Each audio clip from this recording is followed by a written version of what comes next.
డిగ్రీతో పాటు IAS prepare అవ్వండి. 3 years లో ఐఏఎస్, ఐపీఎస్, ఐఎఫ్ఎస్, ఐఆర్ఎస్ లాంటి ఉన్నత ఉద్యోగాలలో సెటిల్ అవ్వండి. Vintage IAS academy, AC residential campus. Phone number 7770033722. రెండు కత్తులు ఇమడలేవు అనేది సామెత. ఆ జిల్లాలోని ఇద్దరు సీనియర్లకు సరిగ్గా సరిపోతుందా ఆ నానుడి? కాలం మారినా పార్టీ ఒకటే అయినా అదే సీన్. నాడు టీడీపీలో, నేడు బీఆర్ఎస్ లో ఆ ఇద్దరి మధ్య ఆధిపత్య పోరు అలాగే ఉంది. ఇంతకీ ఎవరా నేతలు? ఏ విషయంలో వారి మధ్య పంతాలు? Watch the story.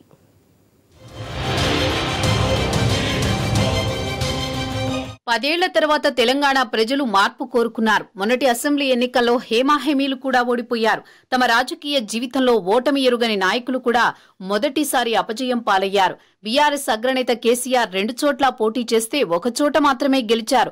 బీఆర్ఎస్ ప్రభుత్వంలో మంత్రులుగా ఉన్న నేతలు కూడా ఓటమి మూటగట్టుకున్నారు. పదవిలో ఉన్నప్పుడు చక్రం తిప్పిన మంత్రులు ఓటమి పాలవడంతో గెలిచిన ఎమ్మెల్యేలకే ప్రాధాన్యమిస్తున్నారు పార్టీ అధినేత కేసీఆర్. అధికారం పోయి విపక్షంలో ఉన్నా ఉమ్మడి వరంగల్ జిల్లాని గులాబీ పార్టీలో ఎవరు గొప్పన్న చర్చ మాత్రం నడుస్తూనే ఉంది.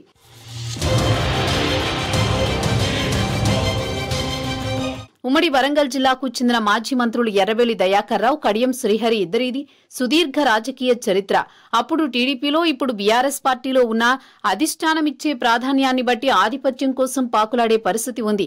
దీంతో అప్పుడు ఇప్పుడు అదే పరిస్థితి ఉందన్న చర్చ ఉమ్మడి జిల్లాలో జరుగుతోంది. అప్పుడు టీడీపీలో యువ నాయకుడిగా పార్టీలోకి వచ్చిన ఎర్రబెల్లి అనతి కాలంలోనే జిల్లా అధ్యక్ష పదవికి ఎదిగి పార్టీ అధికారంలోకి రావడంలో కీలక భూమిక పోషించారు.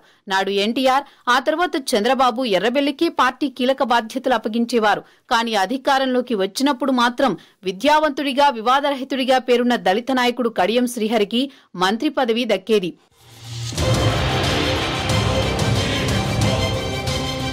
టీడీపీలో ఉన్నన్నాళ్లు ఎర్రబెల్లి దయాకర్ రావుకు మంత్రి పదవి అనేది అందని ద్రాక్షరానే మిగిలిపోయింది. అయితే తర్వాత ఇద్దరు నేతలు ఒకరి తర్వాత ఒకరు సైకిల్ పార్టీని వీడి గులాబీ గూటికి చేరారు. పార్టీ మారినా వారిద్దరి మధ్య ఆధిపత్య పోరు మాత్రం అలాగే కొనసాగుతోందంటున్నారు వారి ముఖ్య అనుచరులు.